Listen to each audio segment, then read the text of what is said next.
So hello everyone, welcome to Strategy Guide of Dune Imperium Digital Uprising. Okay, this is a guide for Uprising for you to figure out how to manage combats. I think out of all the things to manage in Uprising, combats is probably the hardest thing to manage. If you aren't familiar with the UI, let me just navigate to you. Here are the leaders and then here's the board. I'll try to zoom into the board when I need to. Yeah, let me see if this... Yeah, I'll try to zoom into the board when we can so that it's easier for you to follow along. Okay, so in general, right, we're going to talk about combat and how to manage combats. I think in Uprising, combats is the hardest thing for you to learn. Like in Dune Imperium base game, right, what happens is that you see people take turns to fight for combat. Like someone commits a lot of resources, and then what happens is that they win the combat and then they are happy. Normally for VPs. However, in Uprising, it's a little bit different. The combats are structured quite different, and as such, getting through combats is it can be very painful. Like you find yourself in one spot where you feel as though you cannot fight anymore. So I'm gonna try to like show that situation. Okay, so let's say if you first player, you send 2 troops in, right? Let's say the next player sends 3 troops in. I'm going to presume that this player is not Amber, okay? Just for the sake of this argument. Okay, let's say this player goes to deliver supplies. Let's say this player goes to secrets. And then maybe the next run you can even go. You can do something. So let's just say something like that. And then what happens is that Amber chooses to send them all in. Okay, assuming it's not Amber. Okay, assuming it's just some, like none of the leaders have like special text to them.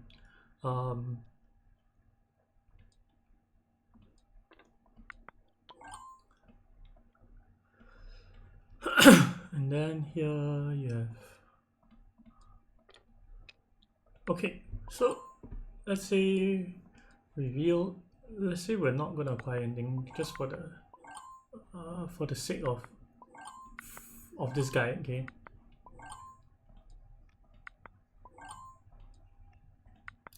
so what happens that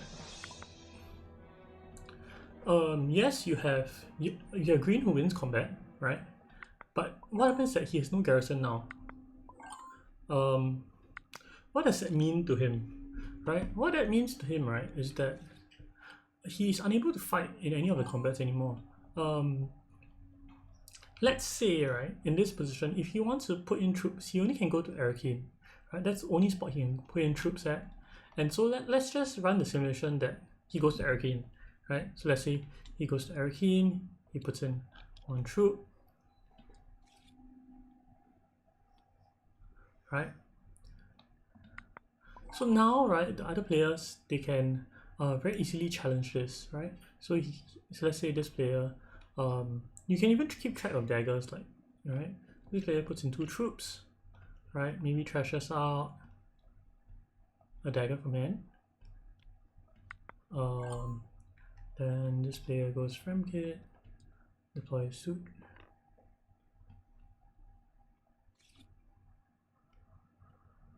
Deploys 2 troops. And now you have this player. And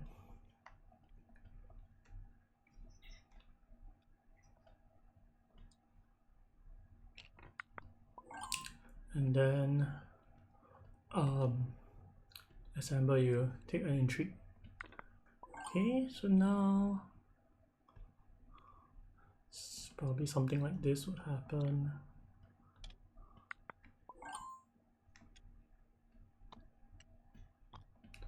Then let's say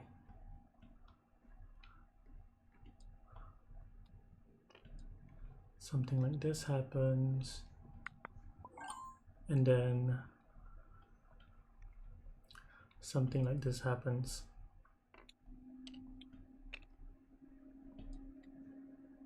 Okay, so what you can see, right, is that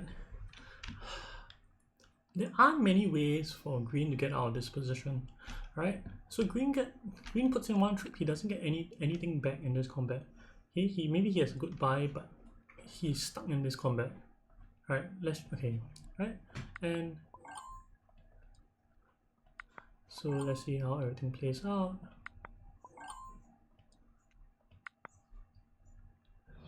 So combat, let's say he doesn't play anything. Let's say in this case, would Margot play anything? No, Margot won't play anything. So we claim rewards.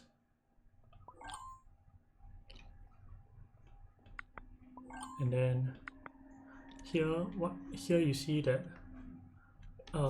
yeah, Amber gets shafted.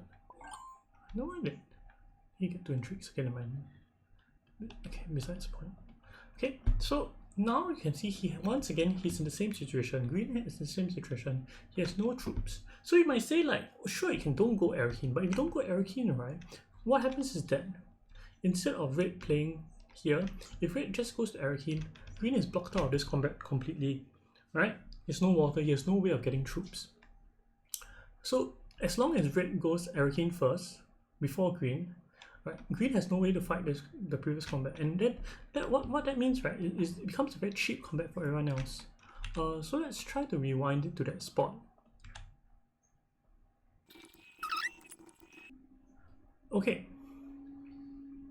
So now we have the similar situation, but instead of Amber going, let's say Amber goes and takes up a contract.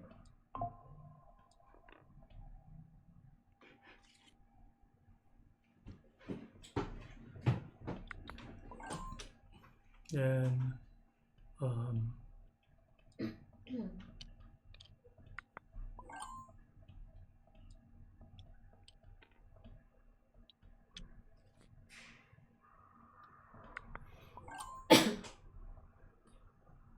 now is just by going to Arakeen, right?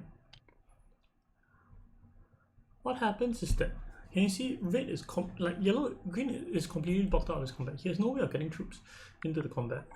And thus, even though it's a single one deploy, right, you can see how effective it is. Well, let's say trash that. And in this case, maybe blue gets troops. So something like that will play out.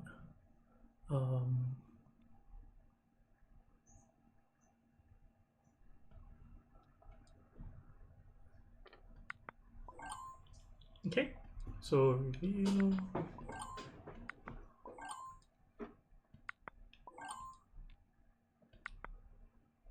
In this case, I think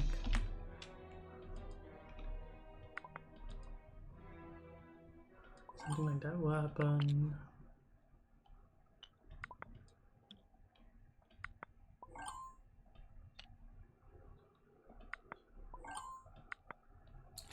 Okay, so you can see that green is stuck in the combat, and what happens from that round to this round? Does anything change?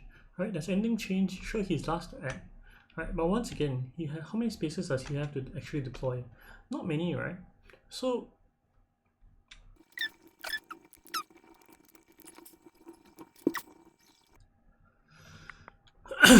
so once again, Amber's in the same spot. Amber can go Arakeen, put in 1 troop, but will it work? Who knows, right? So let's say Amber puts in 1 troop, right? So sometimes, so you aren't even sure whether this will work, right? You aren't sure whether this will work against Ireland. And there are a lot of situations where unless you have the intrigue to back it up, right, this 1 troop actually is dead, right? Because there are so many worlds where this troop can kill. Like in this situation, yeah, it'll play out well. Cause I think Ireland can't do anything about it.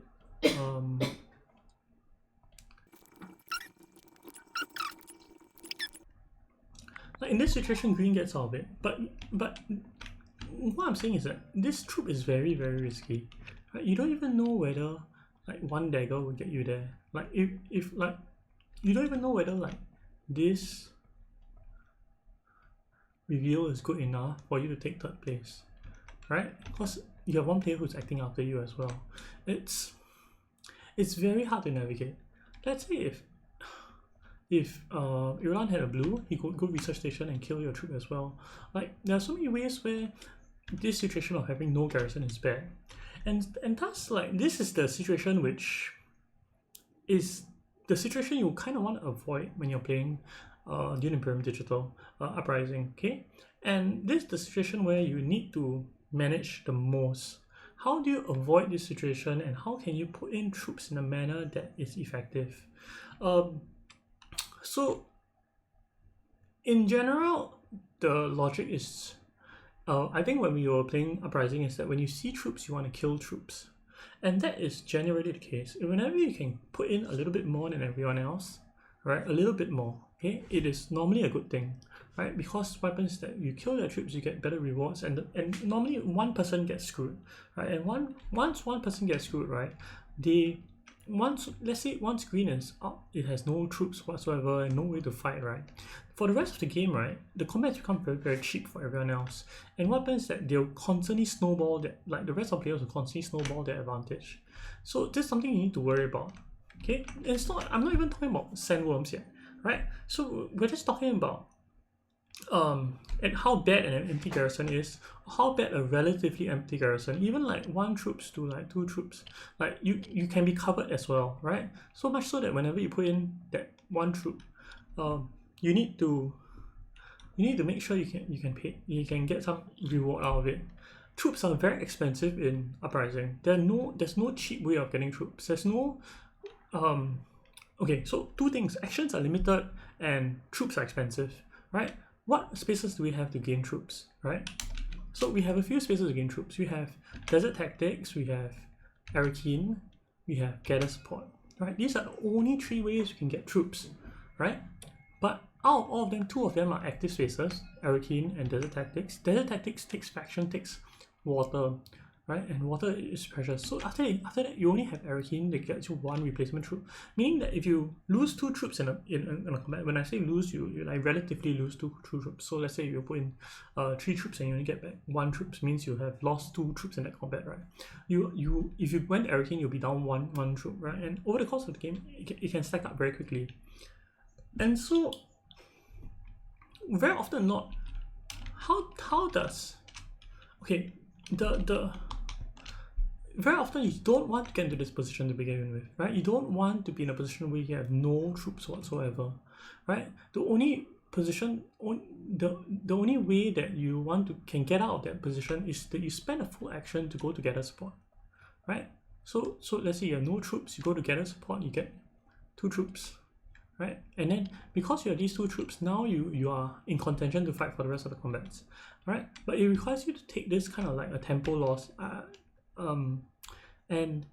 but by doing this, right, it gives you your only fighting chance to have some impact into the combat, right? If not, the combats become very, very cheap. So this is how you get out of this situation. But what's better, right, is that we don't get into this situation at all, right? If we can avoid this situation entirely, right, then combats are a lot easier to manage, right? So against this backdrop, right, now we can evaluate some of the combats, right? So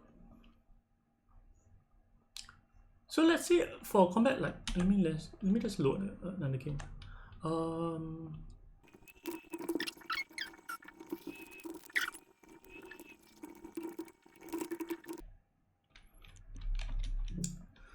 Okay, so against that backdrop, let's talk about combat.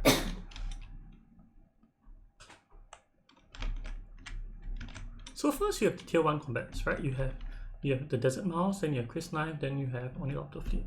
So currently, right, with Skirmish, yes, you get 2 Solari, right? But 2 Solari isn't enough a breakpoint. You often need help in order for you to get Swordmaster or to get High Council. You need this plus something else, right? So you need this plus something else for you to get Swordmaster early. And yes, 2 Solari can help you get you there. But at the same point in time, if you were to, let's say if you had to empty your garrison in order to get 2 Solari, would you do it?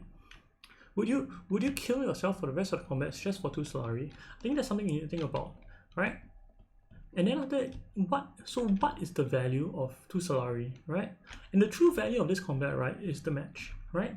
If you can get a match, especially if it's quite cheap, right? If you're first player or like whoever other player, right? If you can get a match, it's very good. However, for first player to get a match, they often have to over deploy. They have to deploy everything, right? So you have to deploy everything, and then you have to just forgo the rest of the combats. Is that something you're willing to do as first player? In my personal opinion, I find it very hard to do unless you have a very good buy of like Public Spectacle or Guild Spy, right? Then after you can just commit for first combat, and then after that you can just kind of ignore everything else. But other than that, would first player commit for this? No.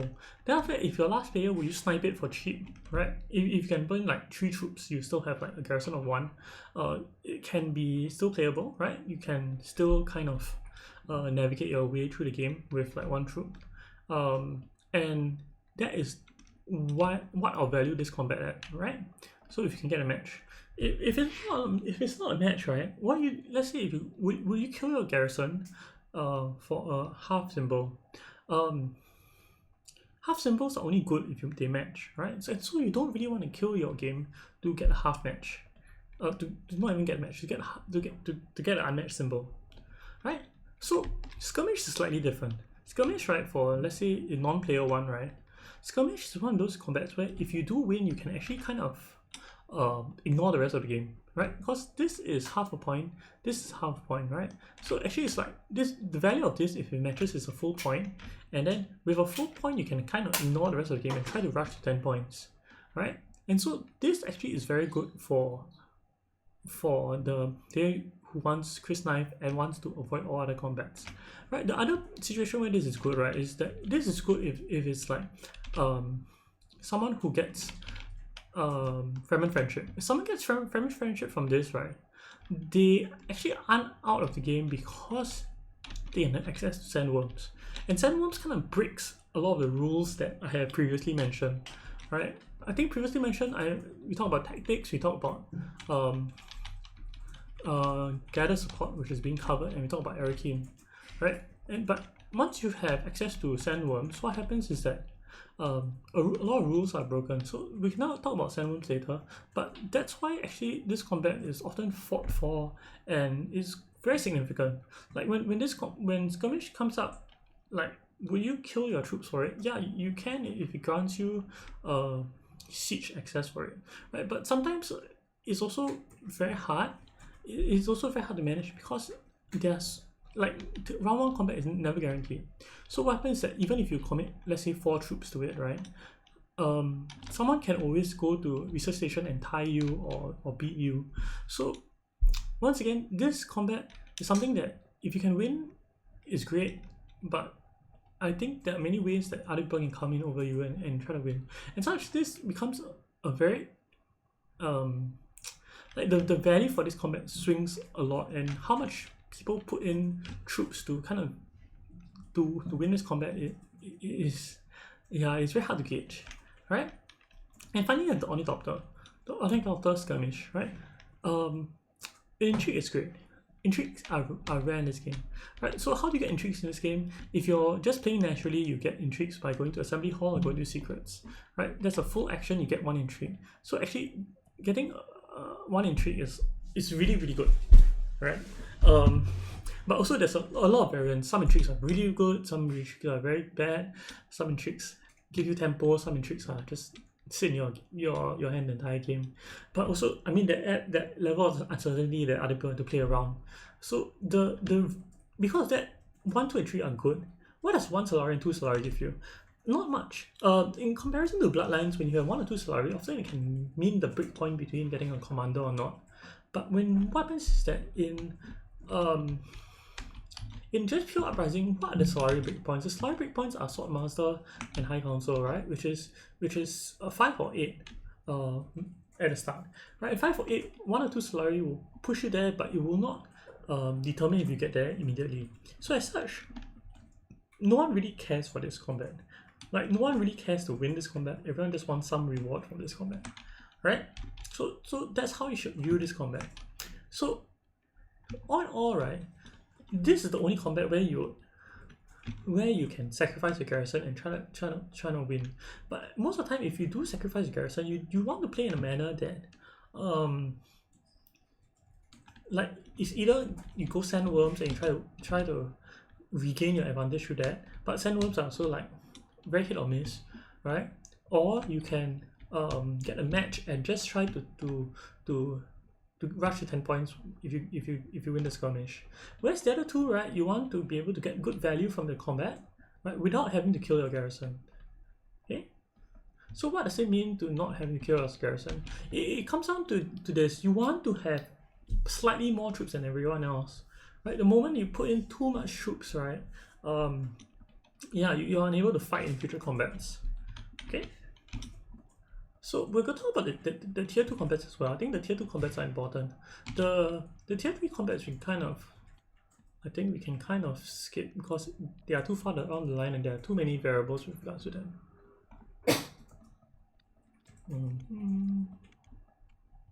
Oh. Okay. Are these all? Yeah, 9 of them. Okay, so the tier 2 combats, right, here you have some of them. Let's look at them through the lens of, maybe you need to talk about sandworms.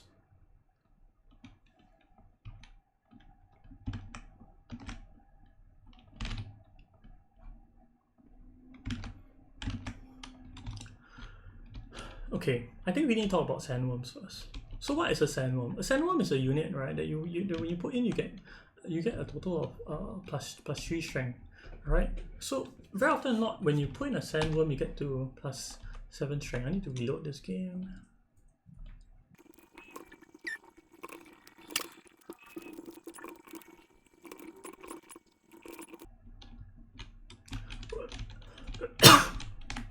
Okay, sandworms are an issue from round 3 onwards. When round 3 comes around, right, what happens is that at Haga,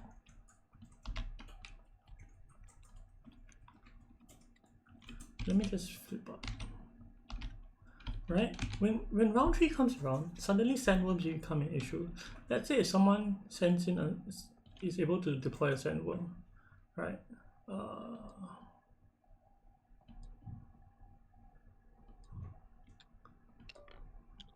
Right? Let's say someone is able to deploy a sandworm. They have 7 strength, right? So how do you beat 7 strength?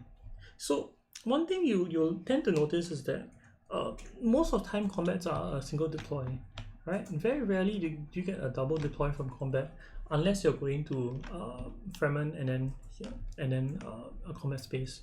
So most times you're getting a single deploy unless you are like going siege and then going worms, right, round 3 or something like that, right? So most of the time it's a single deploy, and then so you have 7 strength, maybe 1 or 2 daggers in hand, so that gets you up to like 9 strength, right? So that is the baseline. So you have 7 to 9 strength, and then what happens is that when someone wins a combat with sandworms, they get rewards.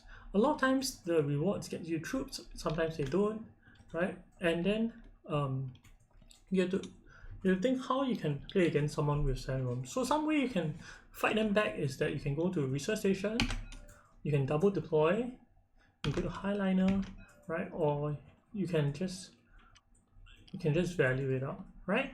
So what happens is that a lot of times someone with sandworms can snowball the game, and that is one of the reasons why the dominant strategy is still to like get hooks and to put sandworms in the game, because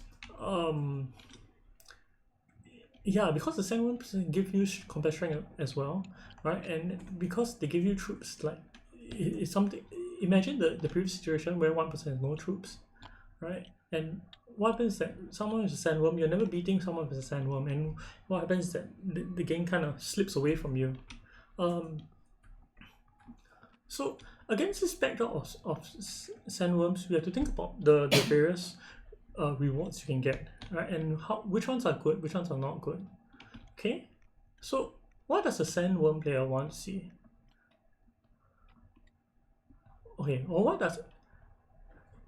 Okay, so in general, what do you want to see from combats?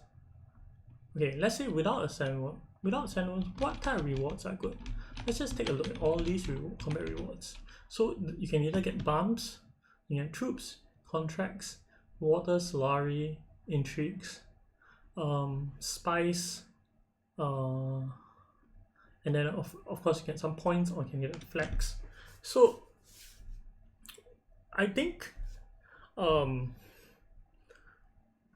of them also have a symbol, and then you can match them as well, right? Matching one of your points gives you the ability to rush to 10 points. Without matching one, it's really hard to rush to 10 points and win the game. So getting one match is quite important, and actually if you're just rushing for a match, everything else is not really important. Like no matter what match you get, it doesn't really matter too much, right? But let's say if you are let's say if you're just playing naturally, right, and you have a combat advantage over everyone else, right, meaning that someone else has an MP garrison, what type of combats do you want to see? You want to see combats that give you troops, right? Because if the combat gives you troops, what happens is that it maintains the situation at the table. Let's say your green has no garrison, right? And then you play some combats that give you troops. So this combat gives you troops. This combat gives you troops. This combat gives you troops, and this combat gives you troops. All right. So let's say if you win these combats, right, you get back troops so that you can fight the next round as well. The table position is still maintained. What happens is that you still have one player who doesn't have any units, they can't fight, right? And such you can kind of keep snowballing your advantage. There are some which kind of give you troops, but not really. Like they are. So what happens with the rest, right? Let's say if Shadow Contest comes out. I talked about Shadow Contest a lot when it first came out, and I think like there are a lot of people in the community who really love Shadow Contest. I think now that if people play more, they kind of reevaluate this, right? First place for this is generally bad, right? Because sure, it gives you a half a bump, it gives you an intrigue, but it doesn't really give you rewards. Like if you get combat intrigues, right, sure, it's really good. If you get combat intrigues, yes, it's the equivalent of getting troops, but it's not always you get combat intrigues from this, right? And so because of this, Shadow Contest is one of those that if you get first place, right, you over deploy. What happens is that there are situations where let's say blue wins this combat, but after that blue has no garrison, blue's position and green's position kind of balances out once again, and because of that, green can once again fight. If you deploy all your troops and win the Shadow Contest. So in that case, some of these combats, right, if you win, actually you can't really snowball your advantage, right? So let's say it's Spice Refinery as well, right? Spice Refinery, you get a spice through, you get a spy, 2 troops, but you don't get back any troops, and because of that, it's very hard for you to fight. Yeah, even yeah. So some of them, right, when you win, right, you don't get back troops, and so then you can you can swap positions with the player which has no garrison, and that's something quite dangerous to happen. And so you need to be mindful when you fight these combats. And so these combats, actually, you do, if it's your match and you want to rush to 10 points, yes, definitely match it. But if your game plan is to actually to pressure combat and to constantly get combat rewards, you must be mindful of the fact that if you get first in all these combats, actually you don't really snowball your combat advantage. Actually, you kind of lose tempo combat wise, right? And so that brings the idea, right, is that okay, so we want to be able to win, like we want to be able to fight in these combats, but we want to be able to fight in these combats in a reasonable way. We don't want to like send in everything. Whereas, right, let's say you have a combat like Siege of Arrakeen. Siege of Arrakeen is one of those combats. You can commit all your troops to it because you get back 2 troops, right? Your garrison is never fully depleted. You still can fight in future rounds, right? And so Siege of Arrakeen is one of those that no matter how many troops you throw in, right, it always turns out generally good as long as you can throw in more than other people, right? So that's the advantage of getting troops or not getting troops. Okay, so how does Sandworms affect this? So Sandworms affect this. I mean, so you have your wall combats. Generally, you don't see the wall broken and troops get thrown in. If they do, I think like only Arrakeen is probably like the dangerous one, right? And then after, but what happens? What changes when you have someone with sandworms? When you have someone with sandworms in the combat, right? What happens is that you need to really evaluate which of these can snowball a player, right? And what happens is you notice that is that what changes, right, is that combats with water, right, become very, very powerful for the sandworm player, right? Very often than not, like if a sandworm player gets like a ton of water from any of these combats, they just keep snowballing their advantage because they don't really need to spend an action to get more water. They can just keep throwing in sandworms and get some advantage from this. So even though like none of like some of these don't give you troops back, because it gives you water back, right? It in essence gives you troops. The sandworm player winning protect the siegers, right, generally means that this person gets like 3 water. Like you throw in a sandworm, you get this, you get the Fremen Alliance, you get 3 water, which means it gets you deep desert. So like this is like one of the most snowbally combats ever, right? Protect the siegers for the worm player. And so like when you see this, you should be very mindful of fighting the worm player for it if you can, right? And so what happens is that sandworms turn water into has a troop value, right? Because 1 water can equal to 3 troop value, right? So I hope that this makes sense so far. So first things first is that you'll notice. Okay, so to recap so far, you'll notice first is that if you have an empty garrison, you're locked out of all future combats. You need to take a turn to go to gather support to kind of get out of that hole, alright? And so, but at the same point in time, if you notice someone has a very bad garrison, you should play in a manner that constantly pushes them down, right? So if they put in 1 troop, you should just put in 2 troops to kind of like and push them down. The thing about combat intrigues in this game also is that it's very advantageous to play average combat intrigue to claim 1 position. Because let's say if you go from 4th to 3rd, right, you get troops back, and because you get troops back, you can fight in future combats. So because of that, most of the time players are very incentivized to play their average combat intrigues. I'm not talking about the 5-6 swords combat intrigues. I'm talking about the 2-3 swords combat intrigues. If like they can play it to change the position, they probably will, right? And so because of that, you can also be very mindful of who has drawn a new combat intrigue and who has what combat intrigues. Very often they won't keep in hand. Like you often play it for tempo, and so because of that, combats become very, very predictable. Okay. And we talked about the value of all of them and what you want to do with them. Okay, if you are playing a combat heavy game, you kind of want to get good value from the combat. You generally want to win, but on the combats that don't give you a snowballing advantage, you kind of don't want to overcommit as well. Okay, so what are the factors that can affect all of this? So let's talk about some of them. So I think the easiest to think about them are in terms of leaders, right? So we talk about how troops are expensive, right? Troops are really, really expensive. So anything that kind of gives you troops is very, very strong, right? So Gurney is very strong because his ring gives you troops. Shaddam, actually, his troop with his ring is very, very relevant, right? His troop means that every time he deploys, he can always just send in his troops whenever he's fighting, right? He's always full sending when he's fighting. And then after you have Fate. Fate has a spy that can pull for 2 strength. As such, these 3 leaders, right? Okay, so Fate, Shaddam, and Gurney, right? They offer a way to switch out combats, right? So as such, you have to be mindful when playing against them because they break your conventional rules of combat, right?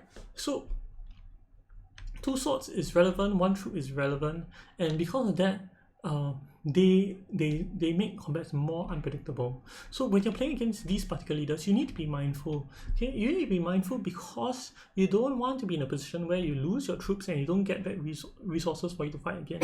Meaning that if you play against these leaders, right, you need to be extra mindful of the garrison because it's very easy for you to fall in the trap where you just lose your garrison because they have this extra troop or they have to be able to pull a spy and things are more expensive. So because of that, when you're playing against these particular leaders, you need to be mindful of this situation. You need to be mindful of has Fate played ring and can he pull a spy? You have to be mindful of Gurney, like does Gurney have ring, and then I guess Shadow's a more predictable one. But whenever you're playing against Shadow, like, you just know that when he's going to deploy a lot, and he doesn't mind. Shadow doesn't mind having empty garrison.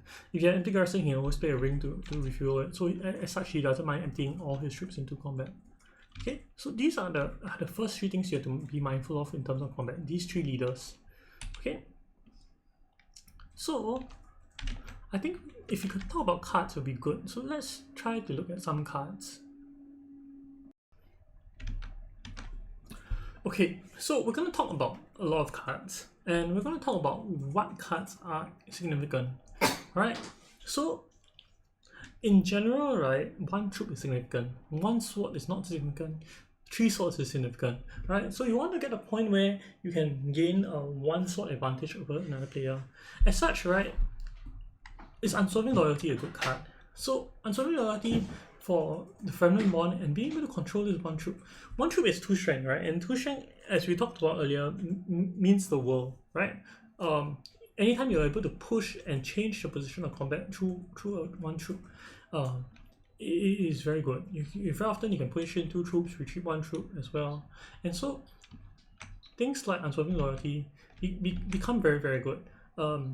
If you can to influence combat. So I'm putting everything in the framework of combat. Okay, think of it in terms of just combat for now, right? Wielding Woman, not impactful, has 1 sword. Salakar Soldier, not impactful, just 1 sword, right? So the breakpoint for something is impactful, I think, is 2 swords. And something has 2 swords, I think, is really, really important.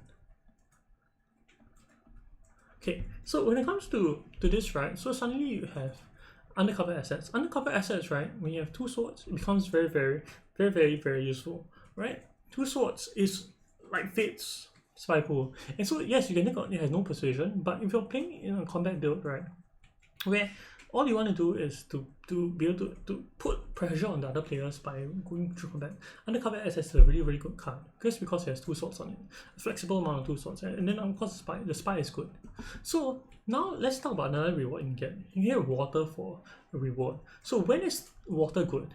Water is good when mainly you want to go to research station or you want to send in worms, right? And as such, when you have Fidigan Steel 10, right, actually this card is very playable. This card is very playable because it gets you water for research station, right? Sure, you might think, oh, it has no persuasion, but I think when you're playing Uprising, you need to think about what is your win condition, right? If your win condition is to rush to 10 points, right, that win condition is very different from getting a lead and then turning that lead into a victory. Right, and a lot of times, I think if you go back and watch my video on like being a wolf or being a sheep, a lot of times if you're being a sheep and you want to get to 10 points, and you want to like win the late game combats, right, Steel 10 actually kind of fits into the plan. Yes, it doesn't give you persuasion. Yes, it's a yellow axis, not great, but the idea of it is good because it gives you things that you need in order for you to snowball in that manner, right? So while other players are getting like persuasion on reveal, what happens if you get a water and the water can turn into a lot of other things. So Steel Sense is one of those things that are relevant, right? So Hidden Missive, most of the time it has a troop on it. If you can turn it on, it's pretty good. But the thing is that you don't want to have daggers and Hidden Missive. So if you trash out your daggers, I think Hidden Missive is playable in that spot. So now you have a bunch of other cards. So what happens you have your 3 cost cards. So what happens that now you have cards like Calculus of Power. So Calculus of Power is a really good card because what happens that we said 1 sword is significant, but what about 3 swords? 3 swords is game winning as well, right? So being able to trash another Emperor card, and maybe not the very good Emperor cards, but the weaker Emperor cards, right? To give you 3 swords and him be able to affect a combat is a very, very powerful ability. So as such, if you're playing a combat build, right, and you have Calculus, it's very good to just pick up random Emperor cards and just trash it for 3 swords, even though they don't have high persuasion. Okay.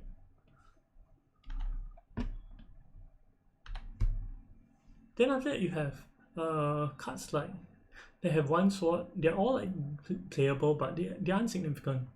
So the other card you need to be mindful of is Rebel Supplier. A lot of people hate this card. Like when I play, when I talk to people, a lot of people really hate Rebel Supplier because they see the reveal box and they say like, oh, it doesn't give you persuasion. Most often than not, when you buy Rebel Supplier, you must have a plan to put one spy on the blue space. Just one spy on the blue space. If you get it off one time, it probably has paid for itself already, right? Blue spies are really very good. The Arcane Spy gets you draw 2 or maybe gets you a trip to like Refinery when you get blocked. But these 2 troops is super significant. Like being able to one action deploy 10 strength is very different from one action deploying 6 strength. And one action deploying 10 strength is the difference between you like beating a 1 player or not beating 1 player. As such, Rebel Supplier is if you can pick up Rebel Supplier and you are trying to play a combat build, right? Rebel Supplier is a really good card. The Spice on Reveal is relevant as well, right? Sure, it doesn't give you persuasion, but similarly to what I said about getting water, right? Getting resources on Reveal is good, right? If you don't need a persuasion, right? If you're not trying to rush to 9 persuasion every single round, who cares, right? And this one Spice can become a highliner eventually. Okay, so I would think that this is how you need to evaluate cards. Like you can put in 4 strength. 4 strength is really good, right? And then the other cards aren't too significant. So let's say if you look at all these cards, what happens is that you have Sardaukar Coordination, which once again really good. Does this keep my filter? No, it doesn't keep my filter. I should just do it like that.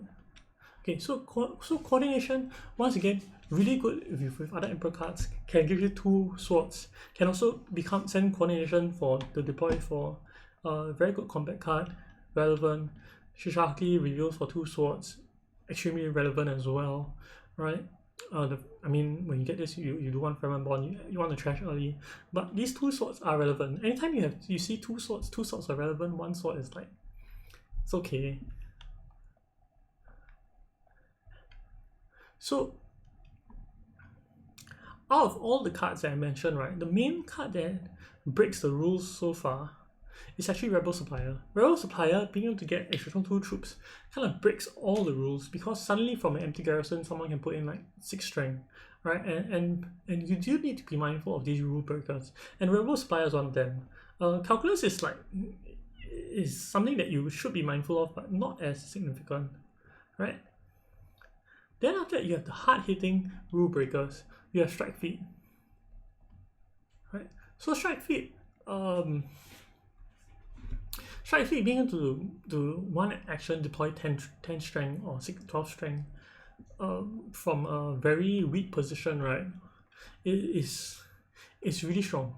As such, that Strike Feet is really strong in base Uprising because it breaks so many combat rules. The moment someone has a card that breaks the combat rules, suddenly your very simple calculation is thrown out the window. You're calculating against someone who has the option to Strike Fleet, right? If they have Strike Fleet, there's not much you can do about it, right? So this is a premium card. You need to be mindful of it, and it breaks a lot of rules that we previously established.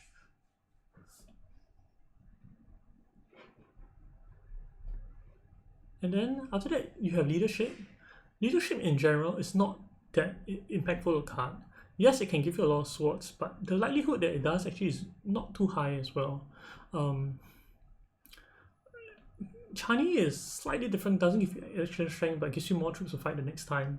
So I mean the reveal is good, but doesn't impact combat directly. So let's not focus too much about it. Okay, and the last card we need to kind of look at is Stilgar, right? Stilgar allows you to send in another 2 troops, right? If 3 troops is relevant, 2 troops is relevant, right? If Rebel Spy is good, this is good as well. I mean, this is way better, right? You don't have any requirements, right? So 2 troops allows you to break whatever rules that we have established of an empty garrison. So what happens is that when players buy these few cards. I don't think there are anything else that I need to pay attention to. I mean there's Long Live the Fighters as well, but I mean Overthrow. Most of the time you're playing these two cards, so I think let's not really stress about them. I think Gurney and Strike Fleet are the ones that you need to watch out for, right? Strike Fleet and Strike Fleet and Stilgar, right? Are the ones that really break a lot of rules, and so when people buy them, you need to put that into your calculation, right? Whatever rules that you had about how the game is going, you need to adjust. So those games where someone has Stilgar and those games where someone has Strike Fleet, those games are very, very different from your other games of Uprising, and you need to be mindful of that. Okay? So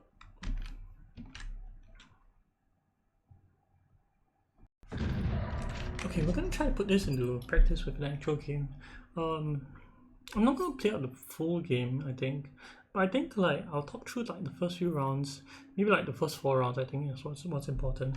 Here you have Muad'Dib, Irulan, you have none of the combat leaders, so I guess it's good to showcase this.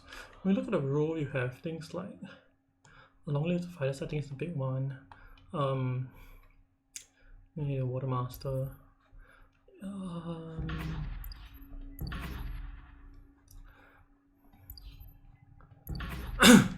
In this case, you could play. Sure. You could play Staban, but I'll just play Irulan. I really like playing Irulan.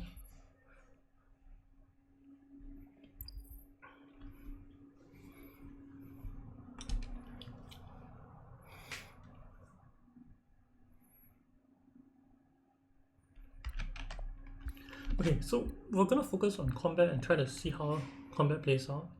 Things that we need to watch out for when the other players, based on what the other players are doing. So you get the knife, Staban deploys. So what are the various things you can do? You can go to accept contract. You can pick up a contract. You can go here, trash. Another thing you can do is just to get Long Live the Fighters, and I think that is what I'm gonna do.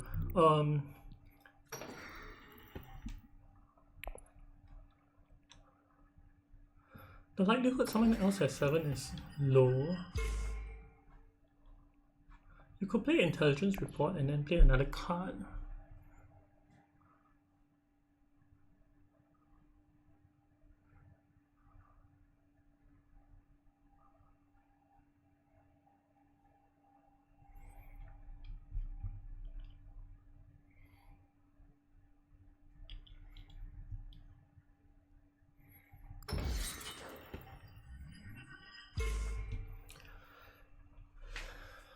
Okay, so let's see if like Paul puts in 3 troops.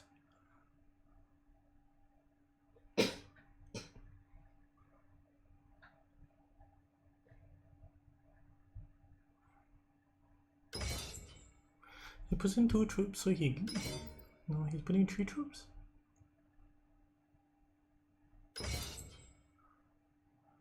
See if Staban wants to fight this by going Arcane.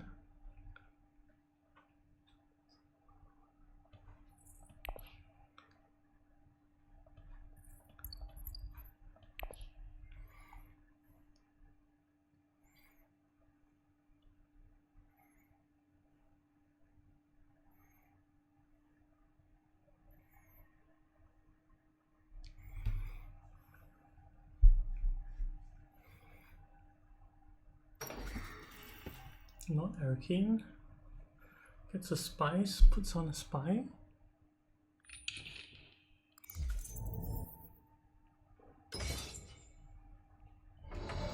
Tells me he has 2 daggers, right? But he has no garrison. So here I can get a contract, or I can just reveal.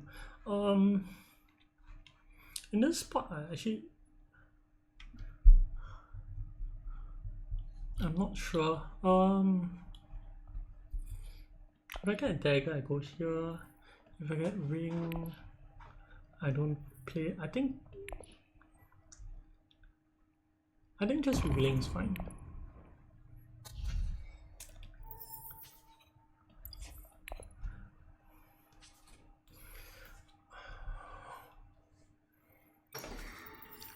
Yeah, this becomes a very cheap combat for Irulan. Oh no, for Margot, she puts in 1 troop because I already reveal. And after that, Paul probably goes to Arakin, put in 1 more troop. Paul trashed the dagger. Oh, he trashed the Dune.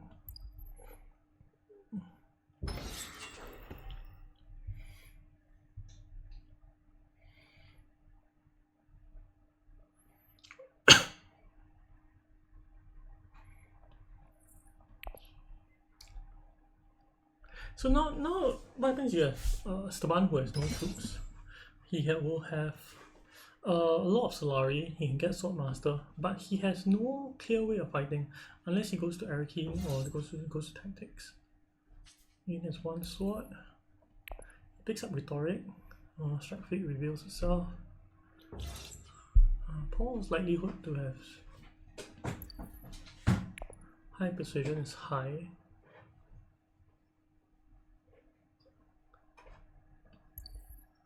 Wow, Paul gets Strike Fleet.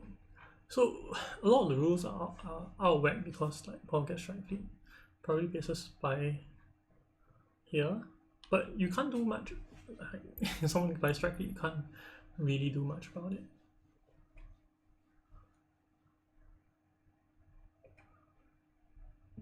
I guess if I played another action then I would have gone Strike Fleet, but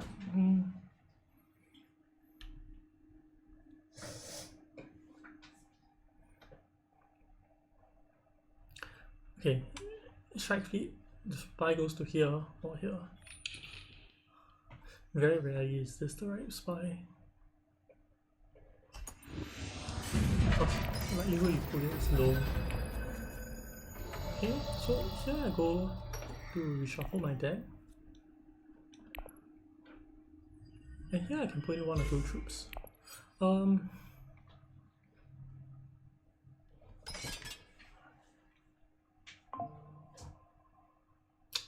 So I can put in 2 troops. This means that Staban can never really contest me. And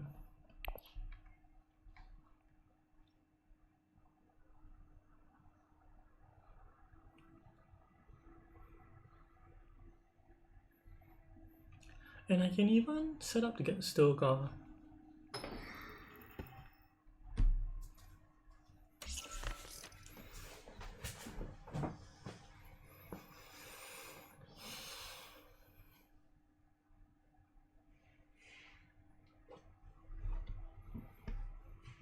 So if Red played a spy here, he can try to set up for another Strike Fleet.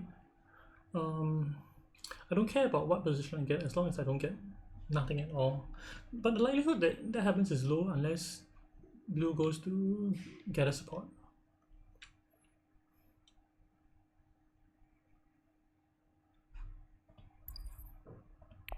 So this signifies a research station from blue, from green player.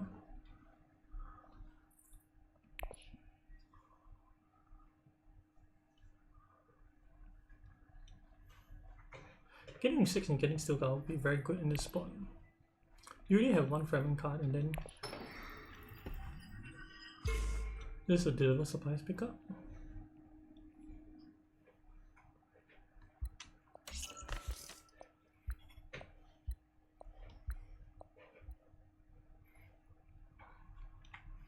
So like you look at blue spot, blue is going to find him very hard to fight. He put in so many troops. He didn't get a match as well.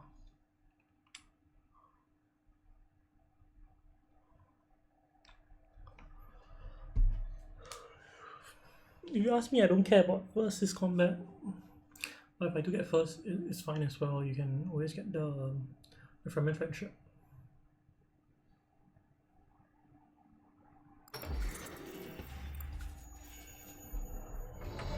See, he gets spice, he can't throw troops in. Go play intelligence report here. Then I'm gonna trash out my I'm gonna trash my dagger and keep 6. This means I can long live the fighters next round. I expect Margot to throw in here.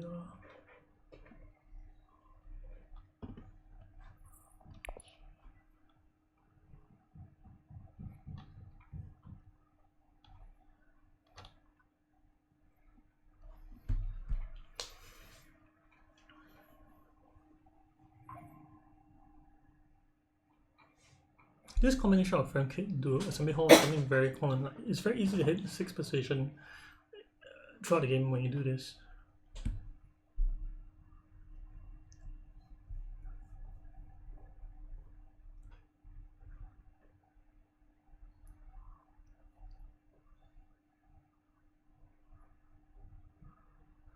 My DC. And one thing about digital is that the games are quite slow. On TTS, like this will be over already. But I do think that the UI is very clean. It's very easy to understand what's going on. Research station, Hurricane. It's one of them. It might be deliver supplies, but I highly doubt.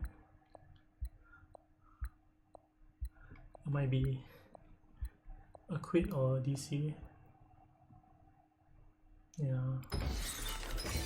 Research station, 3 troops, 1 more than me. Very good. You can't strike fleet. You can put in a troop and then we get 5 strength. And that's fine as well.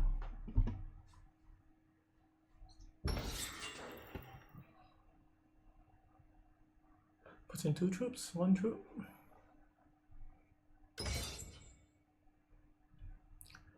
This tells me he has strike fleet. And now Stefan can't fight once again. He has to go refinery.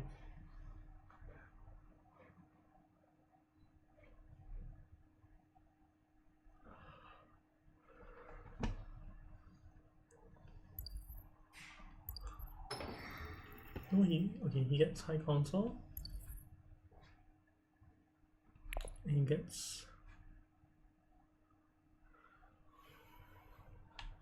Fremen Friendship.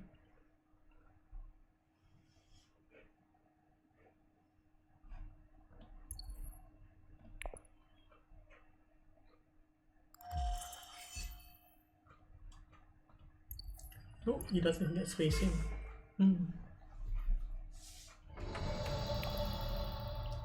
6 to buy, but I still got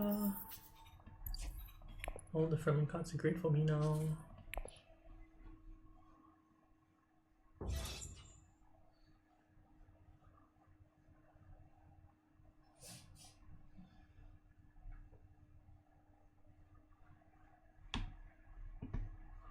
I have 1 Spicer Refinery is good.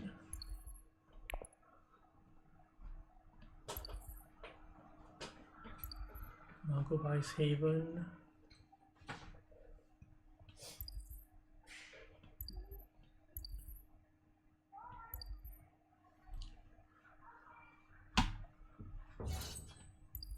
You reveal Strike Fleet, goes up to 9. Doesn't have Strike Fleet next round.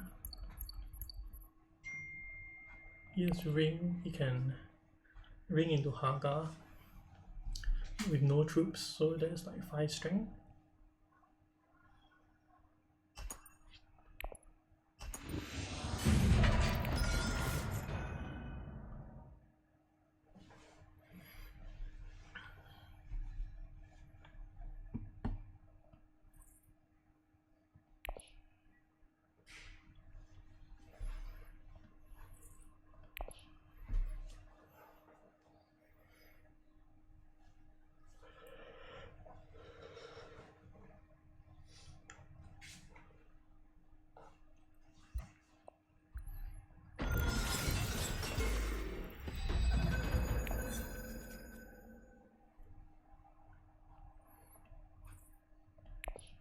So unless you do back strike fleet, which is possible, his deck isn't too big.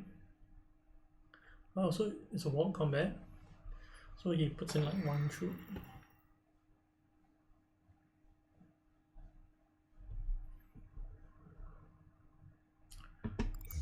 Green gets Swordmaster here.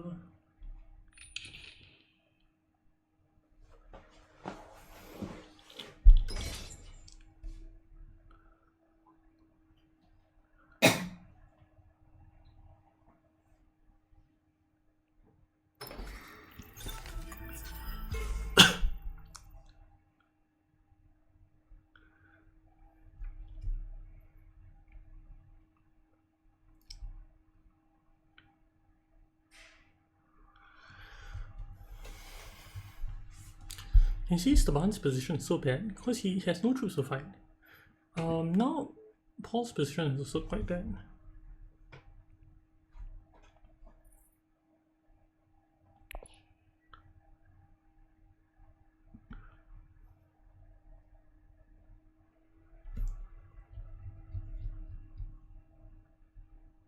So you have long live fighters, you play long live fighters. I mean, that's about it to the card.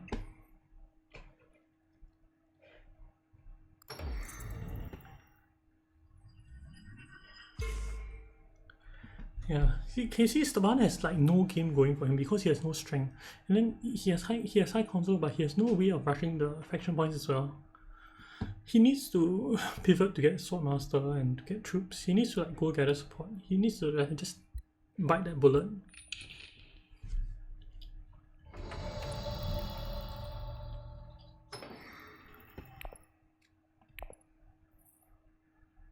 Choose 1 card to draw.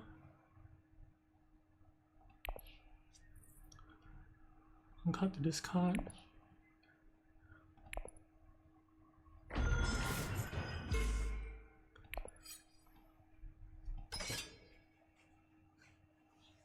The likelihood that I play Stilgar is really high. To the point that I'm not sure if I should just play it next action. Can I get blocked totally? Probably not, right? That's my last card.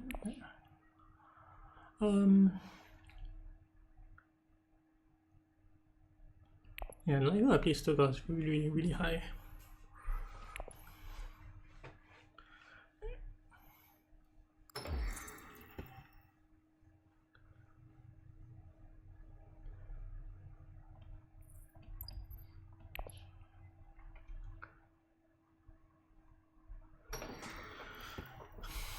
Okay, Paul probably puts in 1 troop.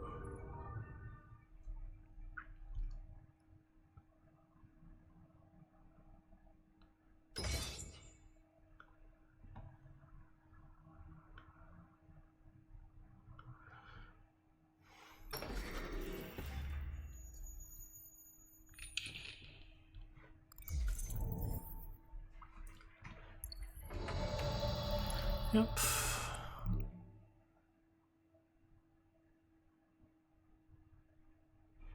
So in this case, I don't trash my Dune. I trash the. No, I don't trash the deck. I trash the Dune. And between like Arakeen or Tactics, I can go Tactics. I think it's fine. So I trash out the Dune in my hand. And I can deploy 3.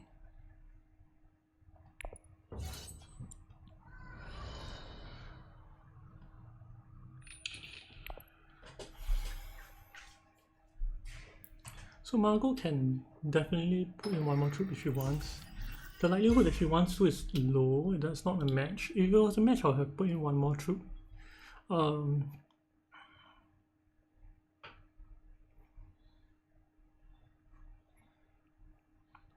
If I had to buy, I would pick up these 2 if they're still around, but the likelihood that they're still around is low. See, this spy on strike, this strike fleet fly has massive hit. If not, he would have like ways to deploy.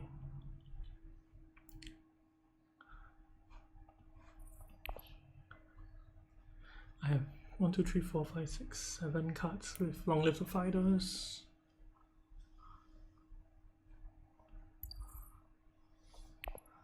If I were to buy you, probably pick up Spy Network.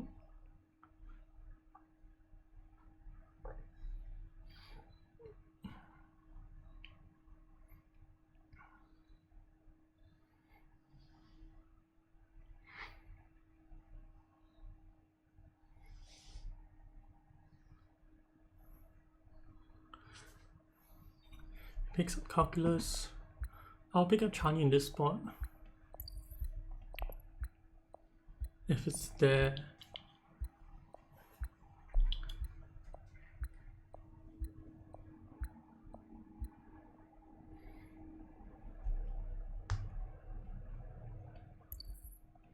Seven to buy.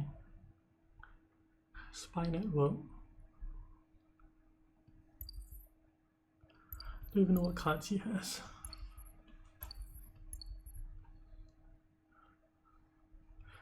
The spy goes like here, I guess.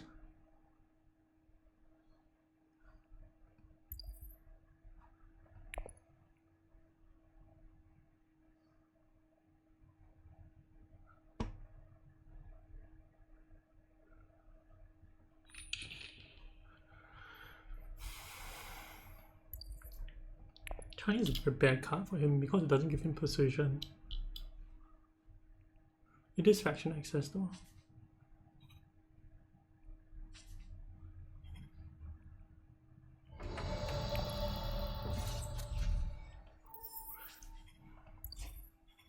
See, Fremen by Fremen.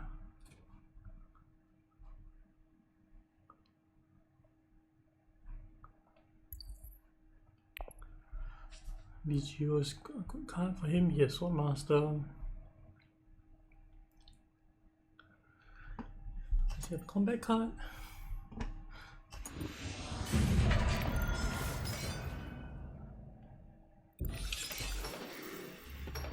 Spy goes here because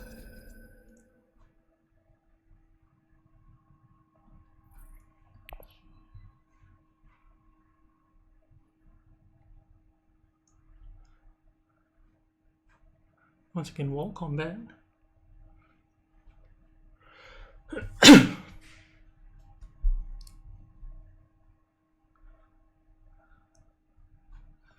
want to draw any of these 3 cards.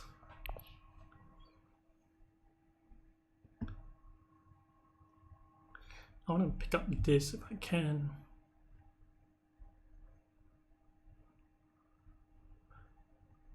And I want to deploy 3 troops into combat.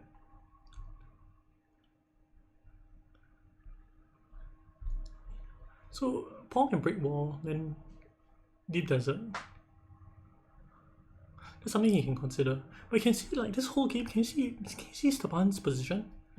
Like he deployed so many troops early and then he has no position to fight. In this combat, yeah.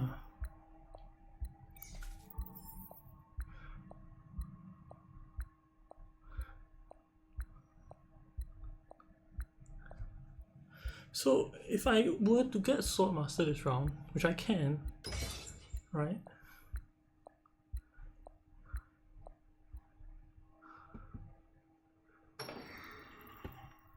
Man, I definitely can get Sword Master, it's just whether I want to or not. So now he has Spacing Guild, right? So now Esteban can go shipping, but it's like really slow. I like putting 3 troops and drawing card here. A lot of cards I can draw are really good. But not that.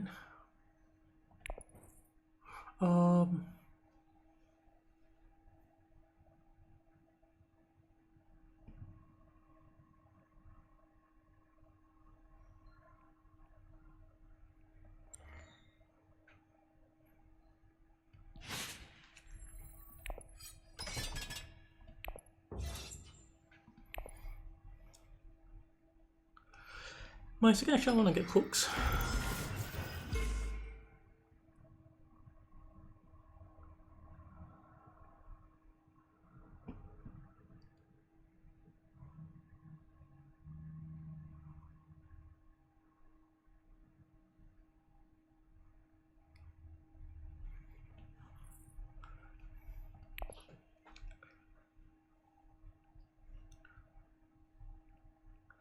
Man, it's really bad. I I think this bot Chani to Femkit might be the right thing to do. It gets me enough persuasion for Desert Power.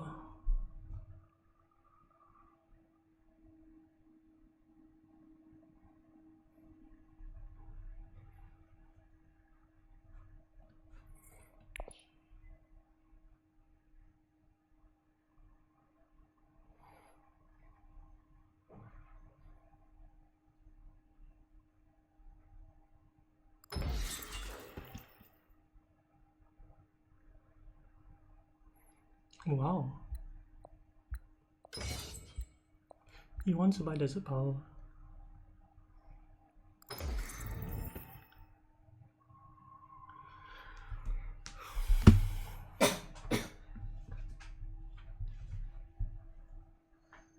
So I don't mind getting second place in this. I don't mind getting first as well.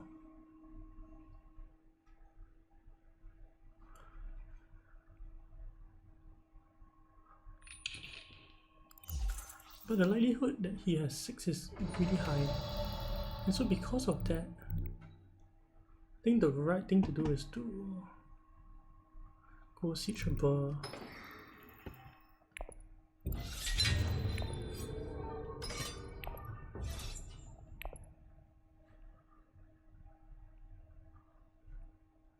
So many permanent enemies.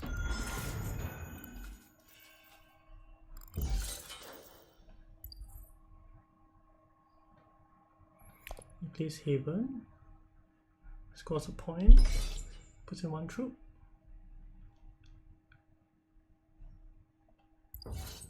He drew Strike Fleet again. I swear, every single round he draws Strike Fleet. Why is this? What's this madness?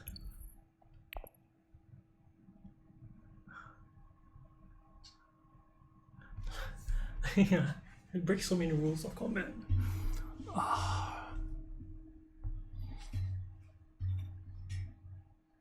No, I could have got prize. No, I definitely won't get prize no object. And oh my god, he doesn't even get 6 for. He have no greens. I guess I get Guild Spy.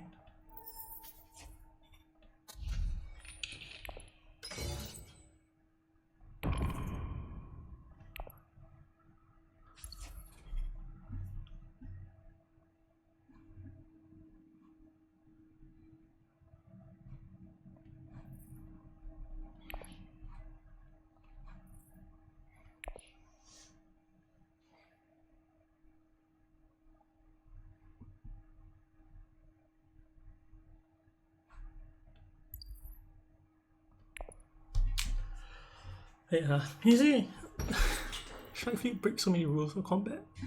He's not even playing it.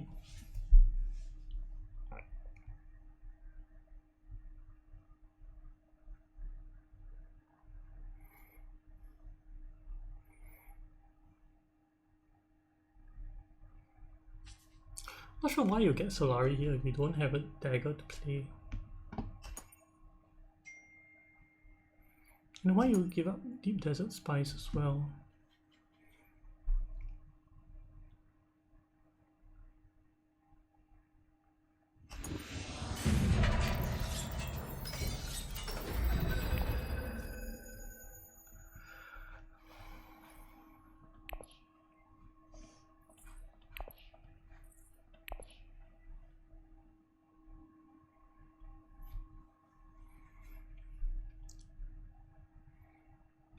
Sword Master.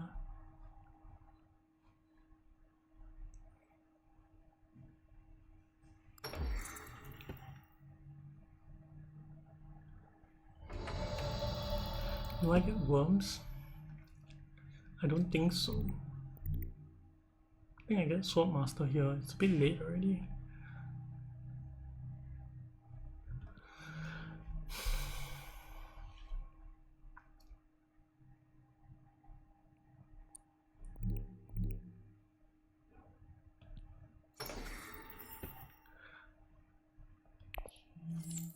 One card I didn't want to draw.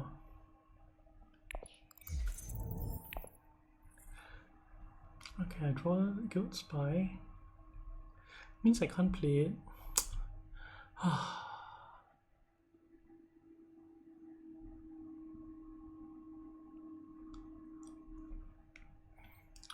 Maybe I play Signet Ring. Yeah, let me do it this way. So I draw Signet Ring. Discard Guild Spy. And deploy 2 troops.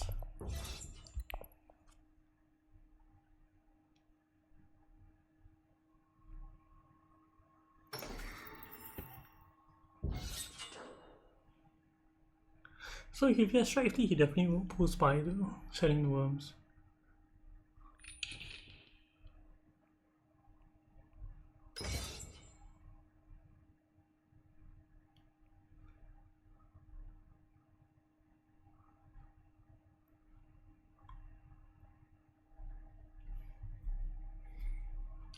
I'll charge for Reconnaissance. If one of the spies come off, I can definitely like play Diplomacy and then trigger Guild Spy, get 2 bumps. Ignore this combat.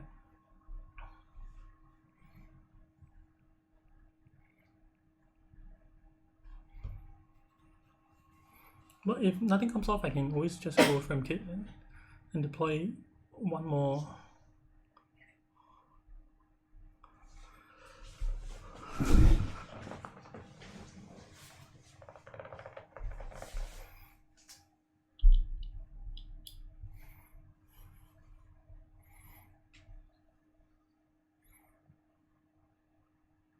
And both are fine options.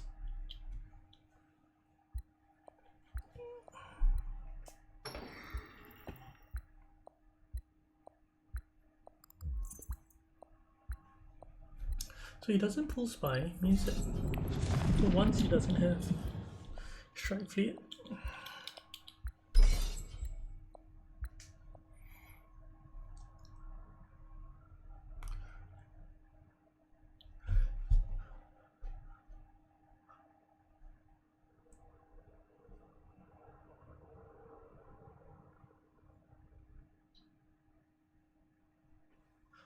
Comes down to whether it's the one pull Spy.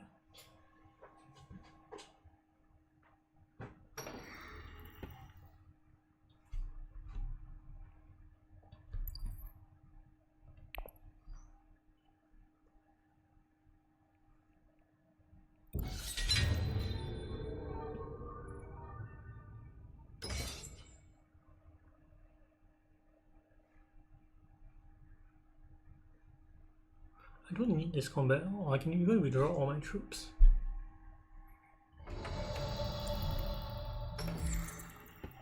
So I trash the Reconnaissance.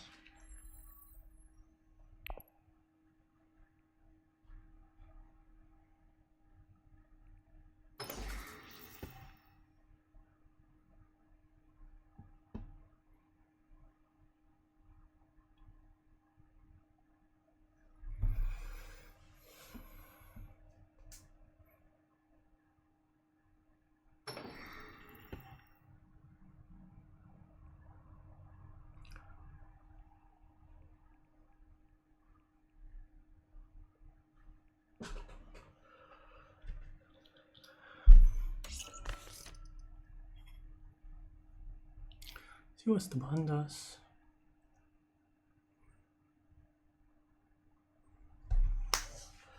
Yeah, but in case this whole game's the one can't really fight.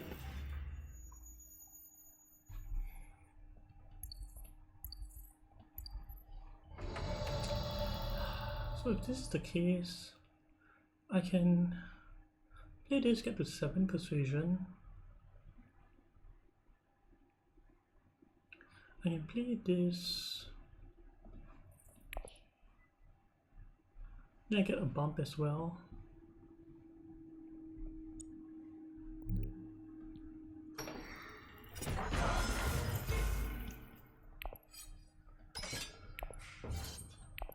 And retreat, get Solari.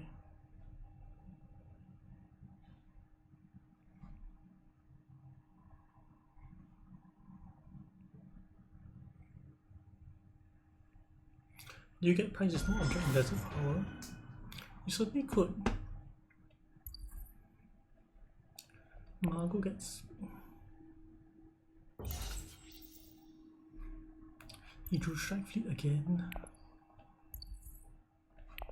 I have seen Strike Fleet like every single round.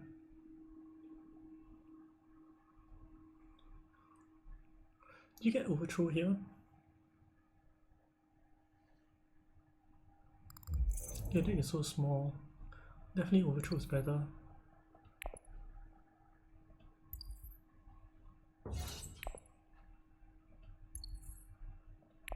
Oh, but he has 8. He has 3 cards, 8. He played Cunning to reach it.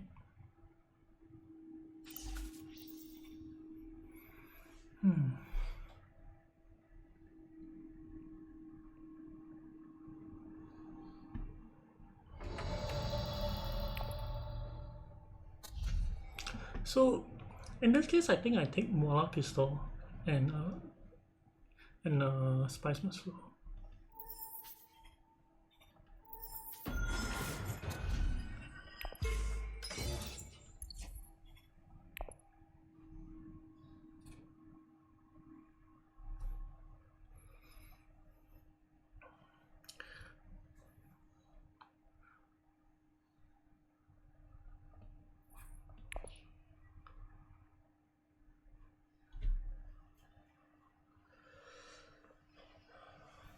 Oh, he drew like Strike Fleet every single round.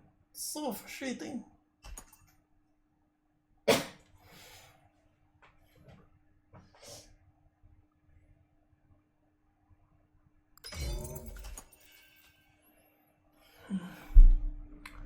Okay, Margot gets enough spice for Highliner.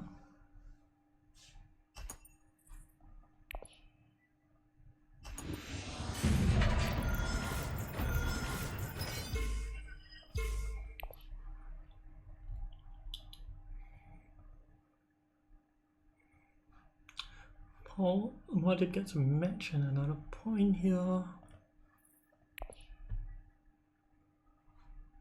big is the Buns deck?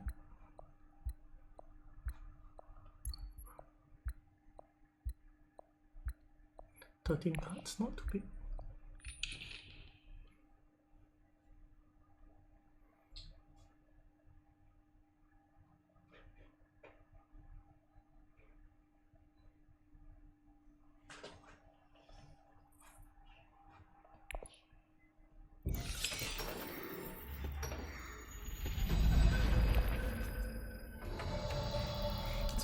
It's a mouse that I don't really care for.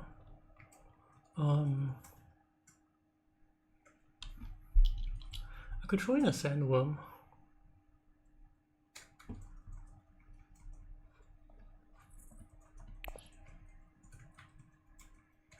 It's a very cheap Sandworm.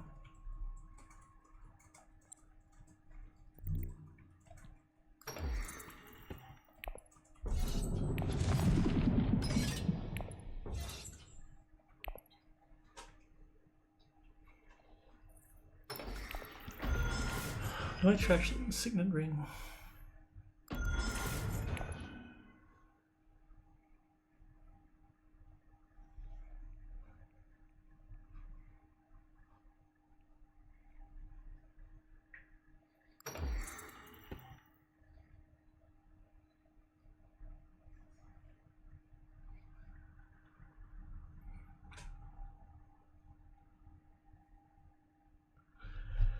Yeah, the question of do I trash Signet Ring is the big one. I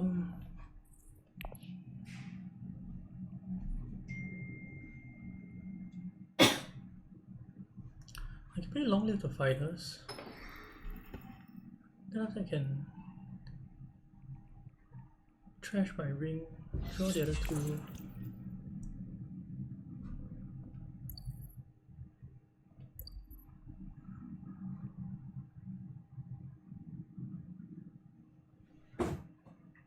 He's gonna put in 10 strength. I don't mind second place.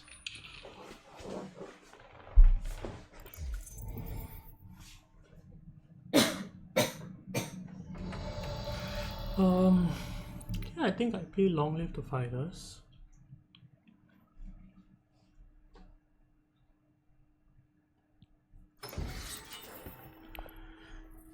I draw this, I discard this, trash my ring.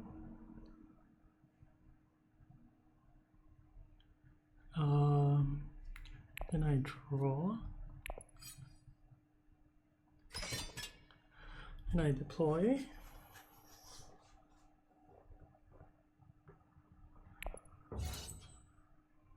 It's really cheap to deploy. I'd probably take an intrigue here if I can.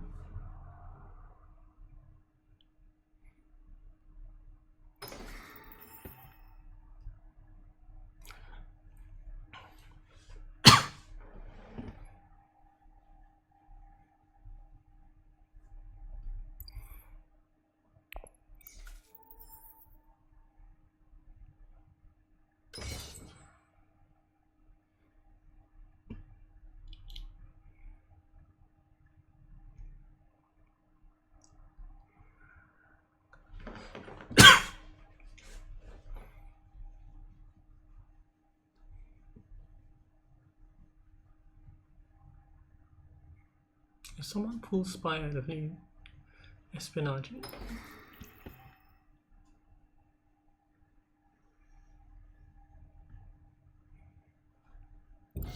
So wall break?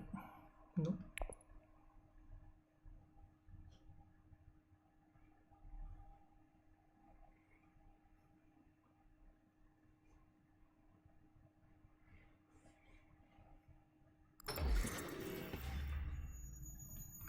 Okay, he puts in 10 string.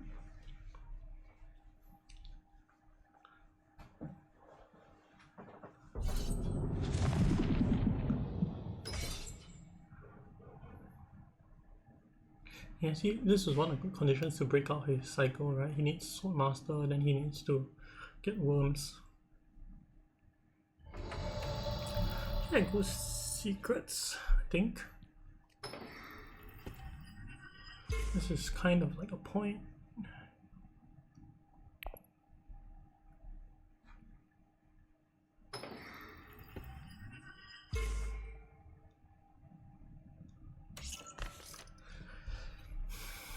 You can trash out both Spice Muscles.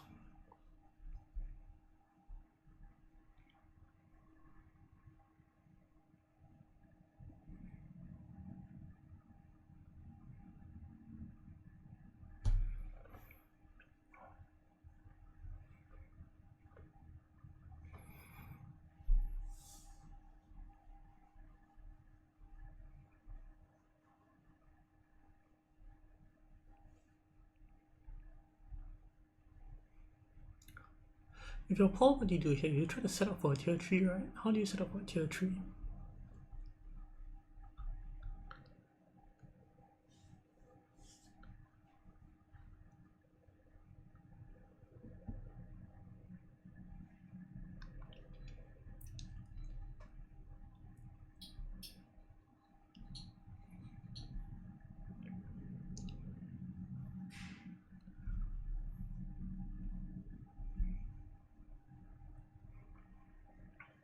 Yeah, I have a full Still Guard deck now.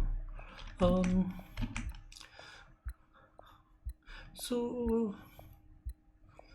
I mean, now the combat rules change, right? So now you move on from the mid game, like the mid game to the late game, and what happens is that the combat rules shift entirely, right? So once again, the combat rules shift. It comes down to who has resources, who has highliner, and all that jazz.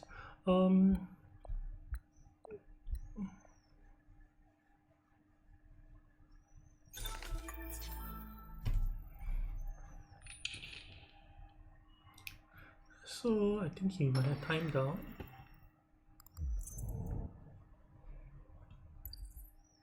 Treacherous maneuver.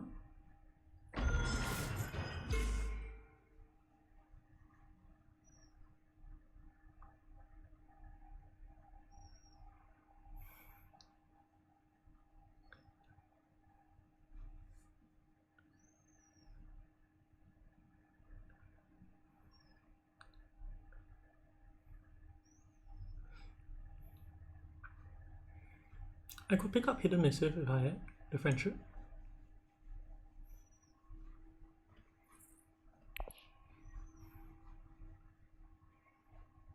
you can see that yellow, like green's game is very passive at the moment. He's just playing Haven, so he's not really engaging in combats. So even though he has put 2 troops in, like you don't have to kind of worry about him anymore, because that's where his resources are going. That's what he thinks he'll get him to 10 points. So I'm gonna reveal here.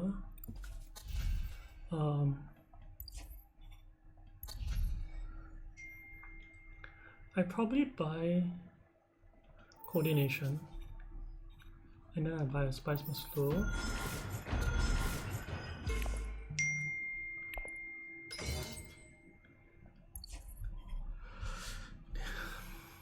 This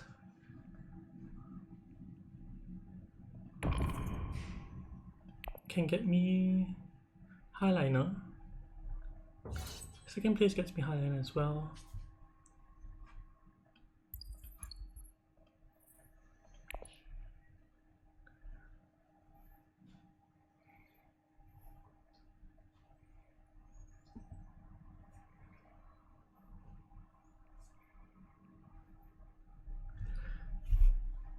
Between the two, which do you take? I'm not sure. I think the refining round's better. Like drawing cards for me is really good. I have 8 cards.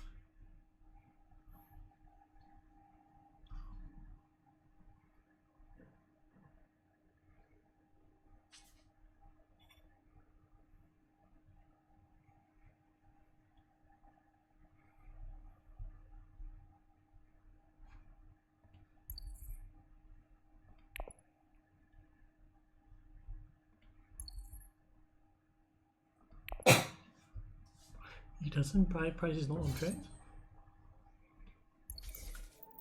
He reveals 2 swords. It's fine, I don't mind second place. I'm sure he likes first as well.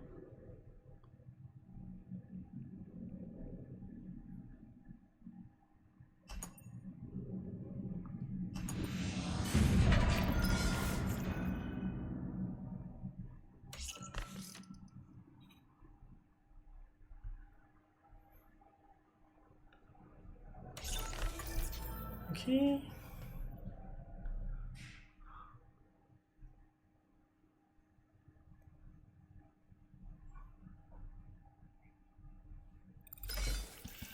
Trash out both spice slows. 8 card deck.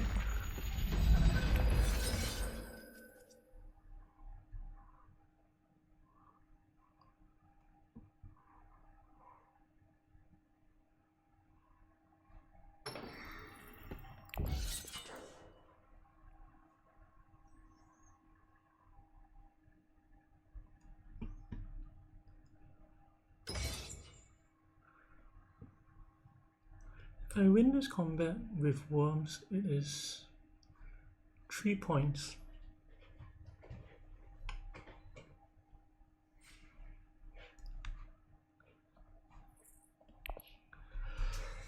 I can break wall and worm.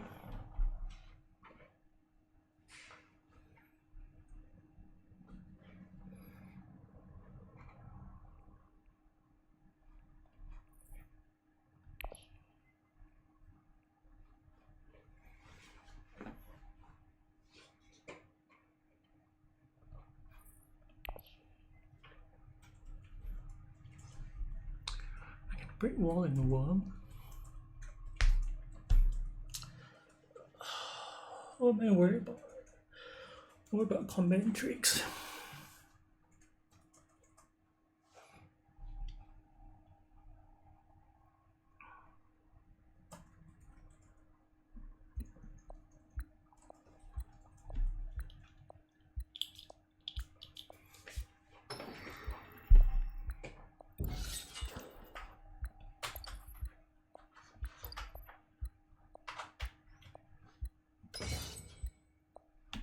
Let's see if I pull spy and draw a card.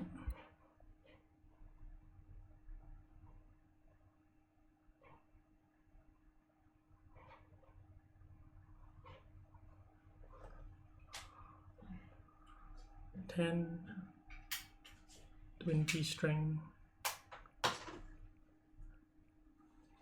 24 strength, I don't think I bother to spice my slow.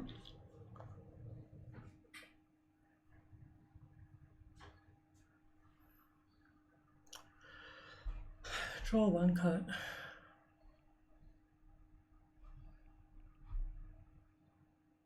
Draw another card.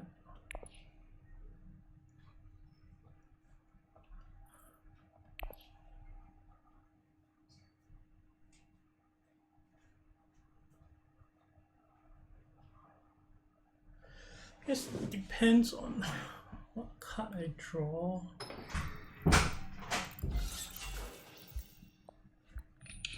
He wants to highlight, huh?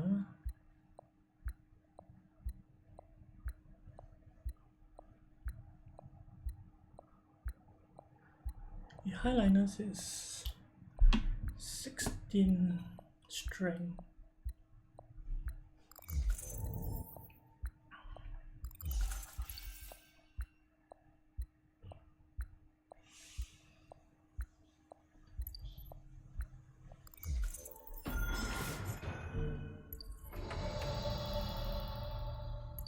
Please back by Chom.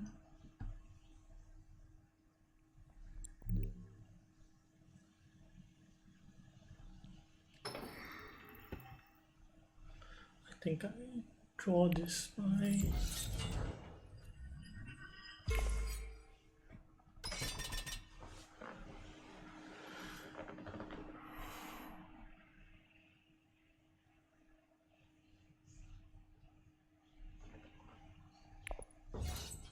I think I get this now. Get to place a spy.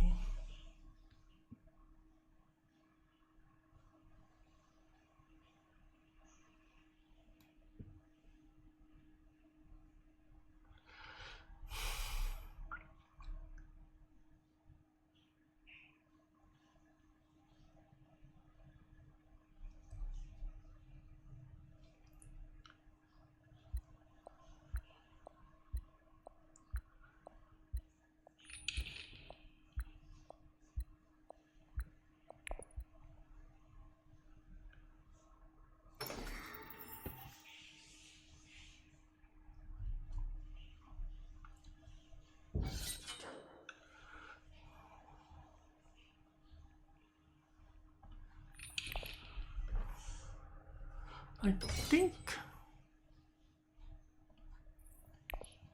I can just break wall.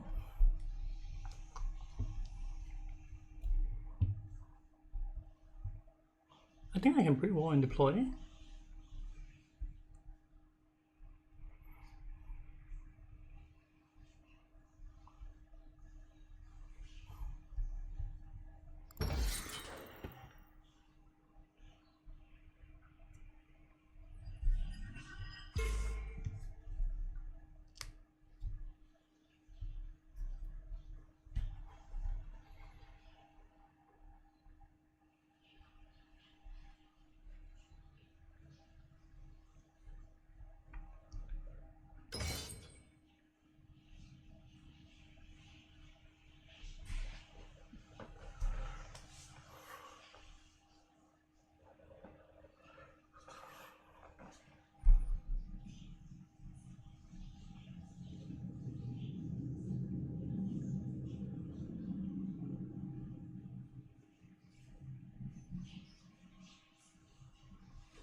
Doesn't highlight now.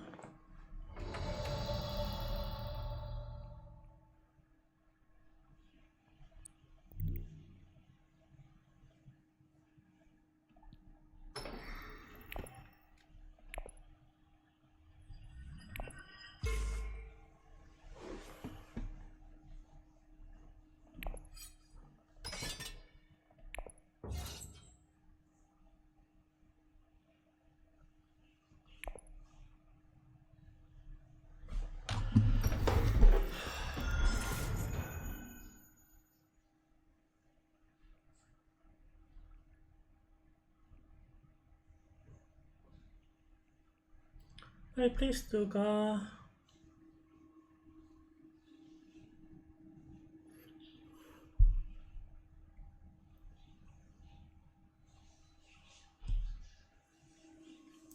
I should play Stilgar.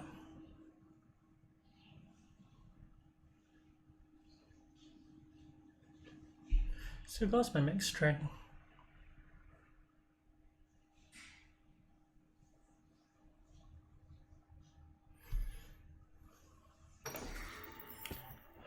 Yeah, I should play Stilgar. It's my max strength.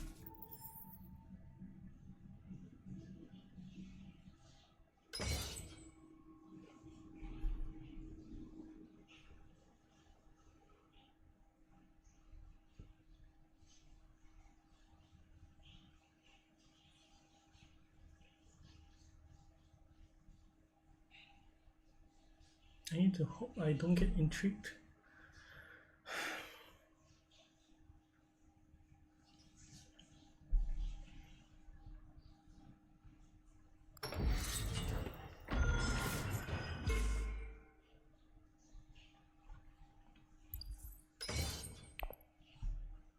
Yeah, I hope I don't get intrigued to death.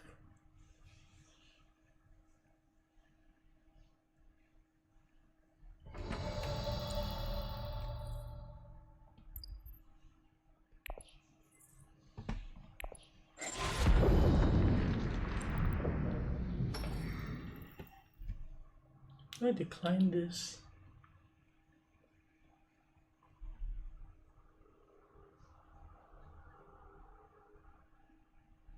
Three, 4, 5, 6, 7, 8.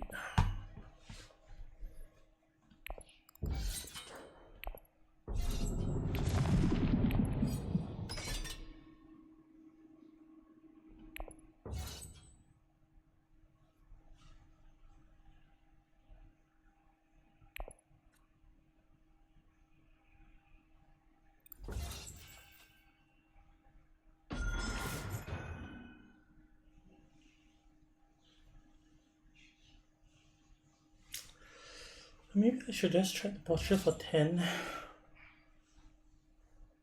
and beat him onto tiebreakers. I think actually this is the more risky line. I should have just played Mola Pistol.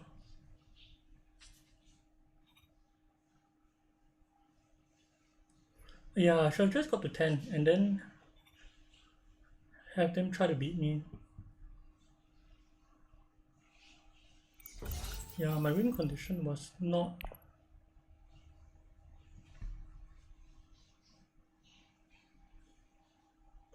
Yeah, my win condition was not combat. My win condition was just get to 10.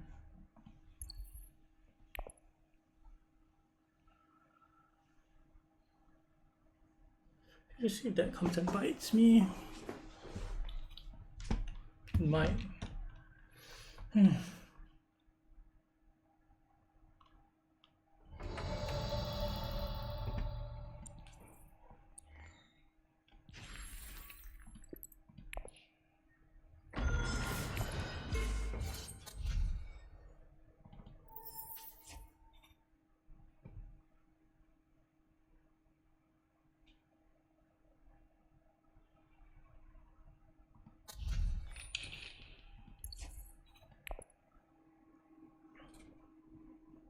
Yeah, 13 strength is definitely doable with 6 intrigues.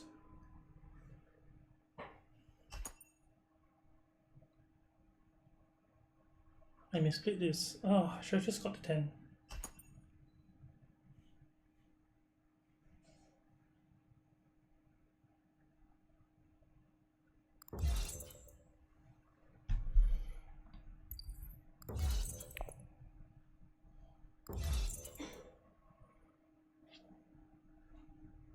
Yeah, I should have got to 10.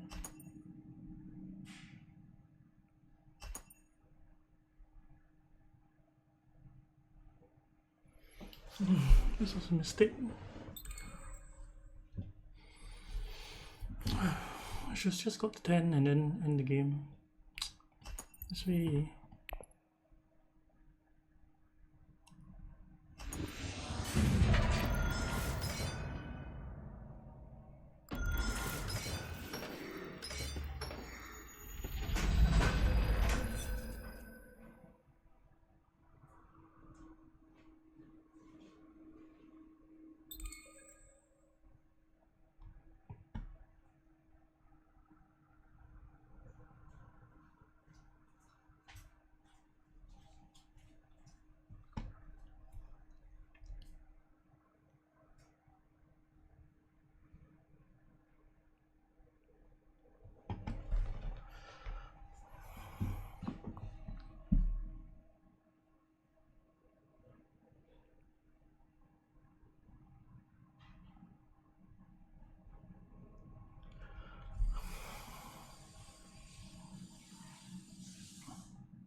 Yeah, I misplayed that.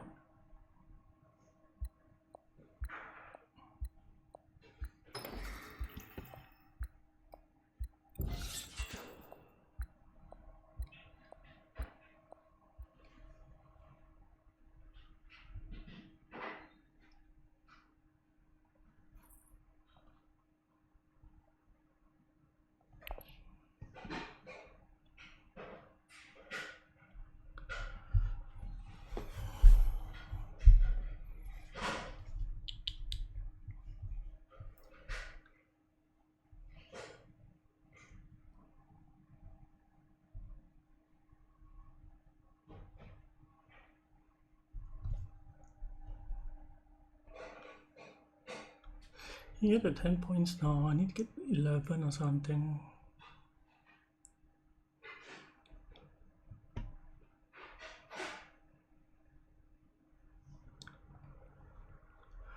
This draws me not everything.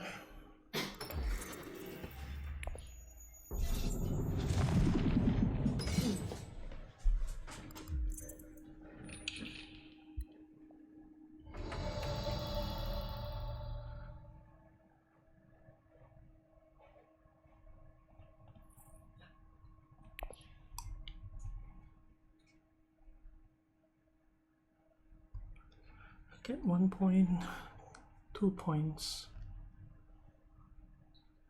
Additional intrigue.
I might be able to get 2 spice muscles.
Can I be another highliner?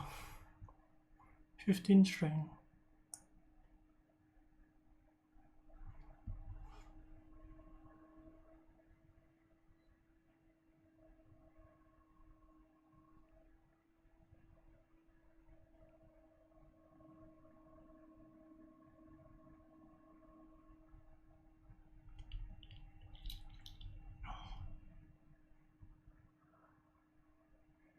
String 1 intrigue.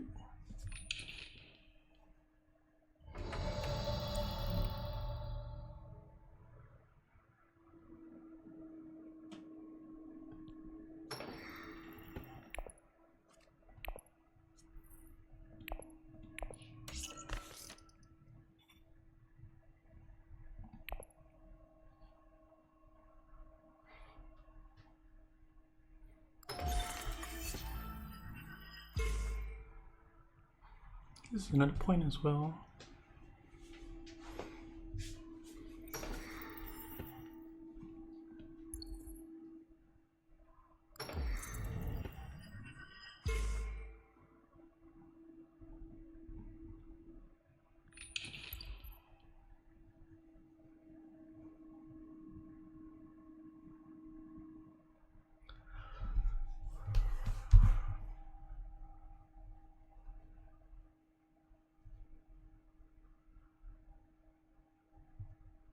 Virtual spice must roll 10 points.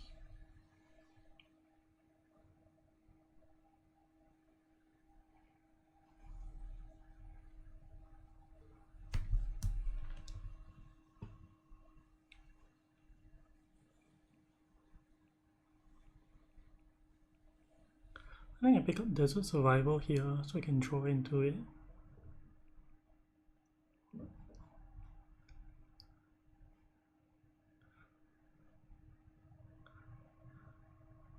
It's either that or like Cargo Runner.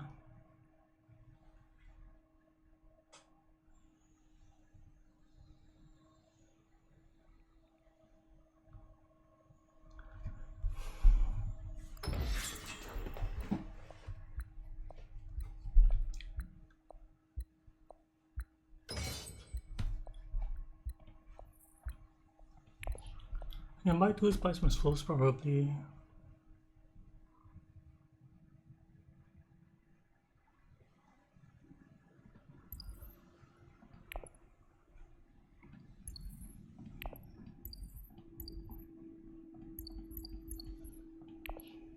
Buy Solari.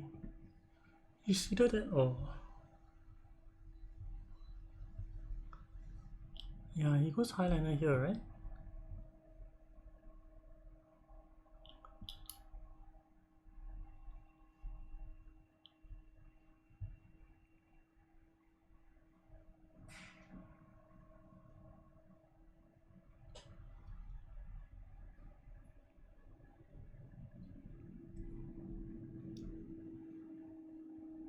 I should have all in last round. I know I'm threatening to end.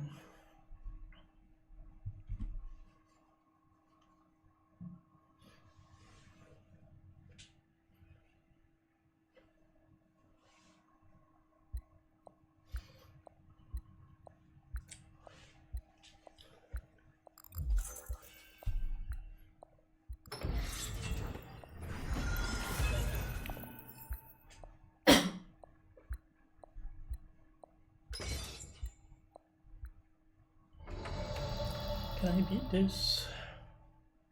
We'll have to find out.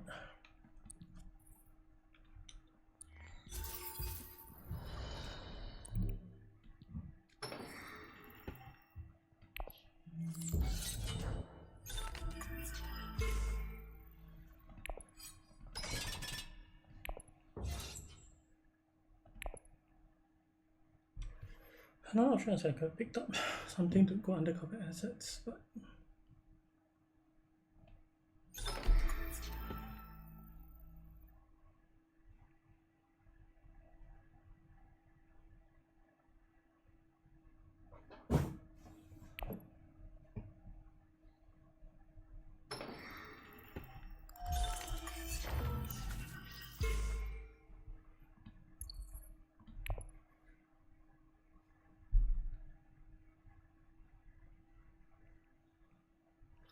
so I get 4 swords here,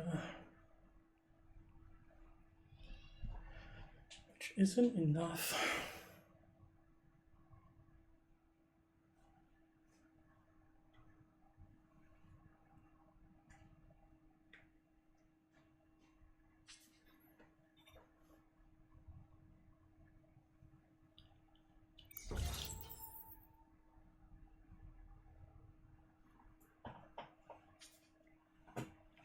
Okay, if he wins this combat, it's at 10 points. If I reveal, I'm at 11 points.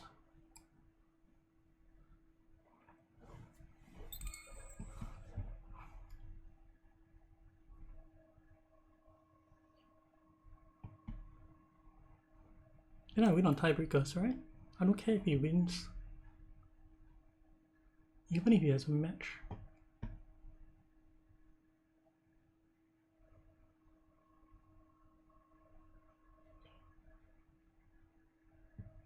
Even if he have a match, I don't care.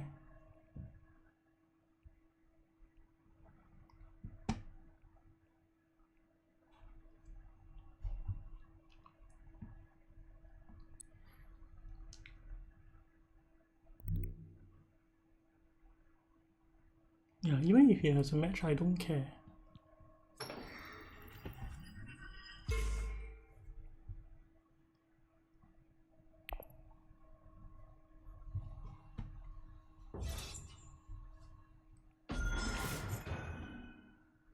Shadow Alliance.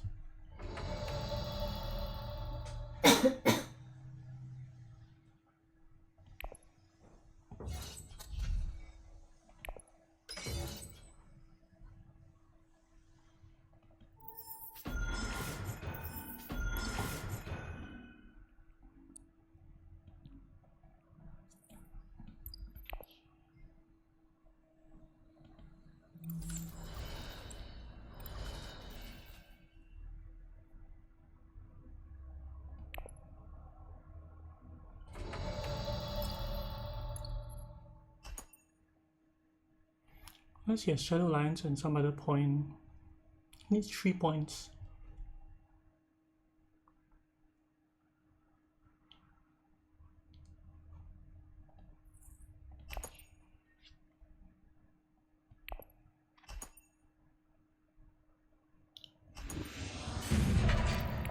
He gets 2 points from this.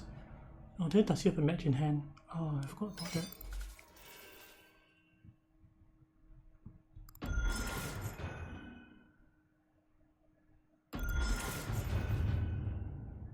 Yeah, I win. I win by tiebreakers. I forgot about the worm. If I put in, I could put in.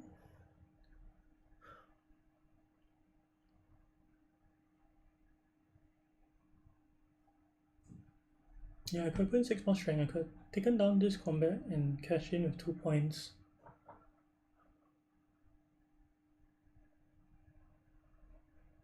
That's something that could have happened as well.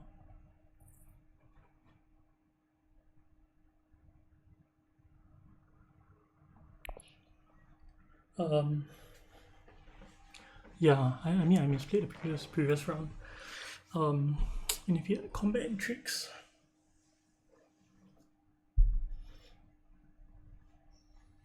I could just block Highliner and then I would have been set as well. Like I could have Highliner, then saw the card. But this way was more fun. Yeah, but I hope you see this game, right? How Staban actually, most of the game, right? He had no troops and he's unable to fight, right? And after that, you see that Paul actually becomes in that position. I think like there's one of the earlier combats he deployed, and so that he had no more troops and no more garrison. And after his ring of his endless amount of strike fleets, yeah, tapered, right? He has no way to fight, and then he has no way to fight in the end because he has no resources. He has a ton of slurry, but nothing else. I definitely misplayed the round 7. I should have just forced an end game at round 7. Get to 10 points, and then I think let blue cash out, and then even then he had to like really deploy quite a lot. I should have hedged my bet then. This round I probably should have went Highliner, but this was more fun, so I did it this way. Anyway, I hope you enjoyed this game. It was interesting. I definitely could have lost if he had won an end game. But okay, it's fine. Thanks for watching. See you around.